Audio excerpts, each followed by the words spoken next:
श्री गणेशाय नमः। वक्रतुंड महाकाय सूर्यकोटि समप्रभ निर्विघ्नं कुरु मे देवं सर्वकार्येषु सर्वदा। अब हम गणेश जी का नाम लेकर शिव पुराण प्रारंभ करते हैं। ओम नमः शिवाय, ओम नमः शिवाय, ओम नमः शिवाय। भोले बाबा को, शंकर भगवान को कोटि कोटि प्रणाम। शिव पुराण में श्री रुद्र संहिता के पंचम खंड में दूसरा अध्याय प्रारंभ करते हैं।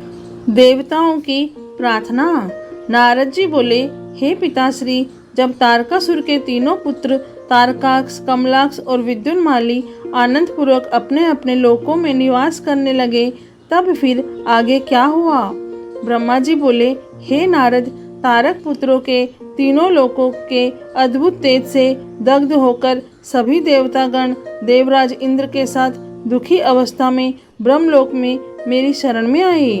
वहाँ मुझे नमस्कार करने के पश्चात देवताओं ने अपना दुख बताना शुरू किया। वे बोले, हे विधाता, त्रिपुरारी के स्वामी तारकाक्ष, कमलाक्ष और विद्युन्माली नामक तीनों तारक पुत्रों ने हम सभी देवताओं को संतप्त कर दिया है।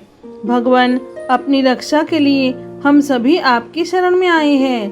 प्रभु, आप हमें उनके वध का कोई उपाय बताइए, ताकि हम अपने दुखों को दूर करके पुनः पहले की भांति अपने लोक में सुख से रह सके। यह सुनकर मैंने उनसे कहा, हे देवताओं, तुम्हें इस प्रकार उन तारक पुत्रों से डरने की कोई आवश्यकता नहीं है। तुम्हारी इच्छा के अनुसार मैं तुम्हें उनके वध का उपाय बताता हूँ। उन तीनों ही असुरों को मैंने वरदान प्रदान किया है, अतः मैं उनका वध नहीं कर सकता। इसलिए तुम सब भगवान शिव की शरण में जाओ, वे ही तुम्हारी इस दुख की घड़ी में सहायता करेंगे। तुम उनके पास जाकर उन्हें प्रसन्न करो। मुझ ब्रह्मा के ये वचन सुनकर सभी देवता और अपने स्वामी देवराज इंद्र के नेतृत्व में भगवान शिव के पास कैलाश पर्वत पर पहुँचे। वहाँ सबने भक्ति भाव से भगवान शिव को प्रणाम किया और उनकी स्तुति करने लगे।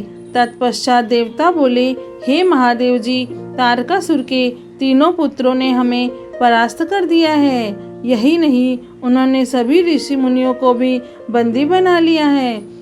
वे उन्हें यज्ञ नहीं करने देते हैं। चारों ओर हाहाकार मचा हुआ है। उन्होंने इस त्रिलोक को अपने वश में कर लिया है और पूरे संसार को नष्ट करने में लगे हुए हैं। ब्रह्मा जी द्वारा इन तीनों को अवध्य होने का वरदान मिला है।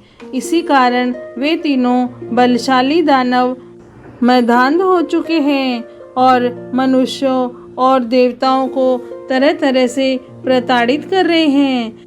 हे भक्त वत्सल, हे करुणा निधान, हम सब देवता परेशान होकर आपकी शरण में इस आशा के साथ आए हैं कि आप हम सबकी उन तीनों असुरों से रक्षा करेंगे तथा इस पृथ्वी और स्वर्ग को उनके आतंकों से मुक्ति दिलाएंगे।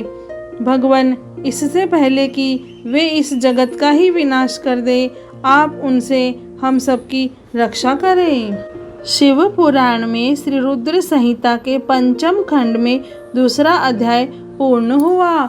ओम नमः शिवाय, ओम नमः शिवाय, ओम नमः शिवाय।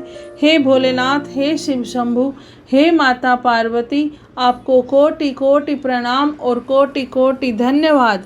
जय भोलेनाथ।